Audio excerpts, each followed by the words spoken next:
الرحیم رب اشرح لی صدری ویسر لی امری واحلل عقدۃ من لسانی یفقہوا قولی۔ ڈیئر اسٹوڈنٹس، ہم ترجمۃ القرآن کا مطالعہ کر رہے ہیں اور یہ ترجمۃ القرآن ہے جماعت ہشتم 8ویں جماعت کے لیے، اور آج ہم سورۃ الزخرف کے بارے میں پڑھیں گے۔ ہم اس سورت کا تعارف حاصل کریں گے اور پھر اس سورت کے اہم مضامین پر بات ہوگی۔ اس کے بعد ہم اس کے علمی اور عملی نکات پر بات کریں گے۔ تو آج ہم سورۃ الزخرف کا تعارف، اس کے اہم مضامین اور علمی اور عملی نکات کو سمجھنے کی کوشش کریں گے۔ یہ یوٹیوب چینل تعلیم منزل ہے۔ ویلکم ٹو مائی چینل تعلیم منزل۔ اس میں مختلف مضامین کے اسباق موجود ہیں۔ It is purely an educational channel. یہ مکمل طور پر ایک تعلیمی چینل ہے جس میں بیالوجی، کمپیوٹر، کیمسٹری، انگلش، جغرافی، ہسٹری، سائنس، فزکس، کیمسٹری اور دوسرے مضامین کے لیسن موجود ہیں۔ اسے سبسکرائب کریں اور اسے سیکھیے، اسے لائک بھی کیجیے اور اسے دوسروں کے ساتھ شیئر بھی کیجیے تاکہ علم کا یہ سفر آگے بڑھتا رہے۔ تو سب سے پہلے ہم تعارف اس صورت کا کرتے ہیں۔ تو اسٹوڈنٹس، وجہ تسمیہ کا مطلب ہوتا ہے نام، یعنی اس صورت کو یہ نام کیوں دیا گیا ہے۔ تو زخرف عربی میں سونے کو کہتے ہیں، گولڈ کو کہتے ہیں، ٹھیک ہے۔ زخرف کا مطلب سونا یا گولڈ ہے۔ اس صورت کی آیت نمبر 34 اور 35 میں سونے کا ذکر آیا ہے، گولڈ کا ذکر آیا ہے، اسی نسبت سے اس کا نام سورۃ الزخرف ہے۔ یعنی زخرف سونے کو کہتے ہیں، گولڈ کو کہتے ہیں، اور اس سورت کی آیت نمبر 34 اور 35 میں 34 اور 35 میں کس کا ذکر آیا ہے؟ سونے کا ذکر آیا ہے، گولڈ کا ذکر آیا ہے۔ اسی نسبت سے اس کا نام سورۃ الزخرف ہے۔ زمانہ نزول، یہ کب نازل ہوئی؟ تو اسٹوڈنٹس، یہ سورت مکی زندگی کے آخری دور میں نازل ہوئی۔ یہ سورت کب نازل ہوئی؟ نبی کریم صلی اللہ علیہ وآلہ وسلم کی مکی زندگی کے آخری دور میں یہ سورت نازل ہوئی۔ یہ وہ زمانہ تھا جب نبی اکرم صلی اللہ علیہ وآلہ وسلم کے خلاف قریش مکہ کی سازشیں اپنے عروج پر تھیں، یعنی بہت زیادہ وہ سازشیں کر رہے تھے، اسلام کو ختم کرنے کی کوشش کر رہے تھے، نبی کریم صلی اللہ علیہ وآلہ وسلم کو شہید کرنے کی کوشش کر رہے تھے، آپ کے صحابہ اکرام پر ظلم و ستم کے پہاڑ توڑے جا رہے تھے۔ بہت مشکل دور تھا۔ یہ وہ زمانہ تھا جب قریش نبی صلی اللہ علیہ وسلم اور اسلام کے خلاف سخت سازشیں کر رہے تھے۔ اس صورت میں کتنی آیات اور کتنے رکوع ہیں؟ تو اس صورت میں 89 آیات 89 آیات ہیں اور 2 رکوع ہیں۔ اس صورت میں 89 آیات ہیں اور اس میں 2 رکوع ہیں۔ یہ قرآن مجید میں 43 نمبر پہ ہے، یعنی قرآن مجید میں سورت نمبر 43 جو ہے وہ سورۃ الزخرف ہے۔ مرکزی موضوع کیا ہے، یعنی اس کی مین تھیم کیا ہے؟ تو اس سورت کی مرکزی تھیم یا اس کا مرکزی موضوع شرک کی مذمت ہے۔ مذمت کہتے ہیں اس کے کہ یہ بری چیز ہے۔ جب کسی چیز کو ہم برا کہتے ہیں، ہم اس کی مذمت کرتے ہیں، ہم اسے نفرت کرتے ہیں، ہم اسے برا بھلا کہتے ہیں، تو برا بھلا کہنے کو مذمت کہتے ہیں۔ تو شرک کی مذمت ہے کہ شرک بہت بری چیز ہے۔ شرک کیا ہوتا ہے؟ اللہ کے ساتھ کسی اور کو بھی شریک بنا لینا، اللہ کا پارٹنر بنا لینا۔ یہ بہت بڑا ظلم ہے۔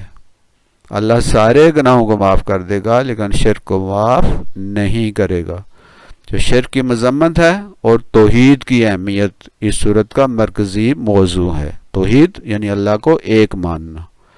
اللہ ہر لحاظ سے ایک ہے، واحد ہے، احد ہے، تنہا ہے، یکتا ہے۔ تو اس صورت کا مرکزی موضوع، مین تھیم، شرک کی مذمت اور توحید کی اہمیت کا بیان ہے۔ اس صورت کے اہم موضوعات کون سے ہیں؟ تو اس صورت میں جو بہت امپارٹنٹ اور بہت اہم موضوعات ہیں ان میں سے پہلا ہے توحید اور شرک۔ اس صورت میں توحید اور شرک کا تفصیلی ذکر ہے۔ توحید کو پسند کیا گیا ہے، حکم دیا گیا ہے توحید پر عمل کریں اور شرک سے اجتناب کرنے اور شرک سے بچنے کی اس میں تعلیم دی گئی ہے۔ دوسرا موضوع ہے جلیل القدر انبیاء کی دعوت کا تذکرہ۔ اس صورت میں 3 بڑے انبیاء، حضرت ابراہیم علیہ السلام، حضرت موسیٰ علیہ السلام اور حضرت عیسیٰ علیہ السلام کی دعوت کا تذکرہ ہے، اور ان 3 عظیم انبیاء کا تذکرہ کرتے ہوئے یہ سمجھایا گیا ہے کہ وہ سب شرک سے منع کرنے والے تھے اور توحید کا پرچار کرنے والے تھے۔ یعنی یہ تینوں نبی شرک سے اجتناب کرنے، شرک سے بچنے، شرک نہ کرنے کا سبق دیتے تھے اور توحید کی تعلیم دیتے تھے کہ ایک اللہ کو مانو، بتوں کو چھوڑ دو، کسی دوسرے کی عبادت کو ترک کر دو، ایک اللہ کے سامنے جھکو، ایک اللہ کا کہنا مانو، ایک اللہ کی عبادت کرو، ایک اللہ سے مدد مانگو۔ یعنی یہ پیغمبر، سارے پیغمبر یہ سبق دیتے رہے ہیں، شرک سے بچنے اور توحید اختیار کرنے کا سبق دیتے رہے ہیں، لیکن ان 3 کا ذکر اس صورت میں ہے۔ کون سے 3 کا ذکر ہے؟ حضرت ابراہیم علیہ السلام، حضرت موسیٰ علیہ السلام اور حضرت عیسیٰ علیہ السلام۔ تیسرا جو موضوع ہے اس میں آخرت کے حالات کا بیان، یعنی اس زندگی کے بعد ہم دوبارہ جی اٹھیں گے اور اس نئی زندگی میں آخرت میں کیا ہوگا اس کا بیان اس صورت میں ہے۔ اس صورت میں آخرت کے حالات کا بیان کر کے، آخرت کے حالات کو بیان کر کے یہ سمجھایا گیا ہے کہ پرہیزگاروں کا انجام اچھا ہوگا اور مشرکین کا انجام برا ہوگا۔ تو اس صورت میں آخرت کے حالات بیان کیے گئے ہیں اور بتایا گیا ہے کہ جو پرہیزگار ہیں، نیک ہیں، توحید کو اختیار کرنے والے ہیں، شرک سے بچنے والے ہیں، ان کا انجام آخرت میں بہت اچھا ہوگا، انہیں جنت میں بھیجا جائے گا، جنت کی نعمتیں انہیں دی جائیں گی، اور مشرکین جو شرک کرنے والے ہیں ان کا انجام بہت برا ہوگا، انہیں جہنم میں ڈالا جائے گا۔ چوتھا موضوع ہے عورتوں کے ساتھ برے سلوک کی مذمت۔ اسلام کے آنے سے پہلے عورتوں کو منحوس سمجھا جاتا تھا، نجس اور ناپاک سمجھا جاتا تھا، ان کی کوئی عزت نہیں کی جاتی تھی، بیٹی کی پیدائش پر شرم محسوس کی جاتی تھی، بعض قبائل بیٹیوں کو زندہ دفن کر دیتے تھے۔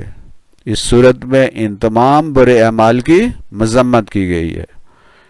عورتوں کو ان کے حقوق دیے گئے ہیں، ان کو مردوں کے برابر قرار دیا گیا ہے، ماں کے پاؤں کے نیچے جنت رکھی گئی ہے۔ تو اسلام سے پہلے عورتوں کو منحوس سمجھا جاتا تھا، بیٹی کی پیدائش پر شرم محسوس کی جاتی تھی، یہاں تک کہ بعض قبائل جو ہیں وہ اپنی بیٹیوں کو زندہ دفن کر دیتے تھے۔ تو اس صورت میں برے اعمال کی مذمت کی گئی ہے کہ یہ برے اعمال جو ہیں، عورتوں کے ساتھ، بیٹیوں کے ساتھ برا سلوک، انہیں زندہ دفن کرنا، انہیں منحوس سمجھنا، اس سے منع کیا گیا، مذمت کی گئی ہے کہ یہ بہت برے اعمال ہیں۔ اب ہم دیکھتے ہیں کہ اس صورت کے علمی اور عملی نکات کیا ہیں، یعنی ہم نے اس صورت سے کیا سیکھا اور ہم عمل کے لیے ہمیں کون سے اہم نکات، امپارٹنٹ پوائنٹ اس صورت سے ملتے ہیں۔ تو سب سے پہلے ہم سیکھتے ہیں آخرت پر ایمان۔ اس صورت سے ہم سیکھتے ہیں کہ آخرت پر ایمان ضروری ہے، یعنی اس زندگی کے بعد ایک اور زندگی ہے جہاں ہمیں اپنے اعمال کا حساب دینا ہوگا۔ دنیا میں رہتے ہوئے ہمیں آخرت کا خیال رکھنا چاہیے، دنیا میں سفر کے دوران ہمیں یاد رکھنا چاہیے کہ ہم آخرت کی طرف سفر کر رہے ہیں۔ جو ہماری زندگی بڑھ رہی ہوتی ہے ہم بڑے ہو رہے ہوتے ہیں اتنا ہی ہم آخرت کی طرف سفر کر رہے ہوتے ہیں، ہماری موت اتنی ہی قریب آتی جاتی ہے۔ تو ہمیں اس دنیا میں جو بھی ہم کام کریں، جو بھی سرگرمی کریں، ہمیں یہ خیال رکھنا چاہیے کہ ان تمام کاموں کا، ان تمام اعمال کا ہم نے آخرت میں اللہ کے سامنے جواب دینا ہے۔ دوسری چیز جو ہم سیکھتے ہیں وہ ہے اللہ کا ذکر، شیطان کے حملوں سے بچاؤ، یعنی اللہ کا ذکر جو ہے وہ شیطان کے حملوں سے بچاتا ہے۔ اللہ کا ذکر کرتے رہنا چاہیے، کیونکہ اللہ کے ذکر سے غافل رہنے والوں پر شیطان مسلط ہو جاتا ہے، یعنی شیطان انہیں اپنے قابو میں کر لیتا ہے۔ تو ہم جب بھی فارغ ہوں اللہ کا ذکر کریں، اللہ کو یاد کریں، اور شیطان سے بچنے کے لیے اللہ کی پناہ میں آئیں۔ تو اگر ہم اللہ کا ذکر نہیں کریں گے اور شیطان والی باتیں کریں گے تو شیطان ہمیں اپنے قابو میں کر لے گا، شیطان ہمارے اوپر مسلط ہو جائے گا، اور ہم برائیاں کرنا آسان اور نیکی کرنا مشکل سمجھنا شروع ہو جائیں گے۔ تو اللہ کا ذکر ہمیں شیطان کے حملوں سے بچاتا ہے۔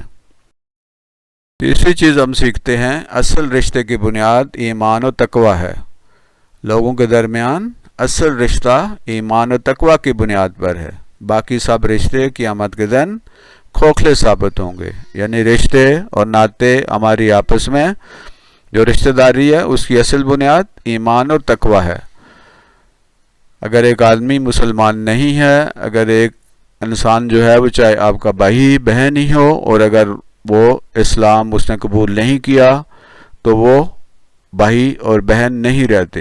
اصل بنیاد جو ہے رشتوں کی وہ ہے ایمان اور تقوی، یعنی جو آپ کے ایمان پر ہے، جو اللہ اور اللہ کے رسول پر ایمان رکھتا ہے وہ آپ کا رشتہ دار ہے، اور چاہے آپ کا بھائی ہو، آپ کی بہن ہو، آپ کا کوئی قریبی رشتہ دار ہو، لیکن وہ اللہ اور اللہ کے رسول صلی اللہ علیہ وسلم پر ایمان نہیں رکھتا تو وہ رشتہ اس کے ساتھ نہیں ہے۔ قیامت کے دن یہ سارے رشتے کھوکھلے ثابت ہوں گے، یعنی ان کی کوئی بنیاد نہیں ہوگی۔ چوتھی چیز جو ہم سیکھتے ہیں اس صورت سے وہ ہے قیامت کا علم۔ قیامت کا علم صرف اللہ تعالیٰ کے پاس ہے۔ کب قیامت آئے گی، کتنے عرصے بعد آئے گی، کیسے آئے گی، اس سب کا علم صرف اللہ کو ہے۔ قیامت کا علم صرف اور صرف اللہ کو ہے، صرف اللہ ہی کو معلوم ہے کہ قیامت کب آئے گی۔ تو آج کے سبق میں ہم نے سورۃ زخرف کا تعارف حاصل کیا، اس کے اہم مضامین اور اس کے علمی اور عملی نکات اور اس کے مرکزی موضوع پر بات کی ہے۔ یہ بہت اہم سورت ہے، ہمیں اسے سیکھنا ہے اور اس پر عمل کرنا ہے۔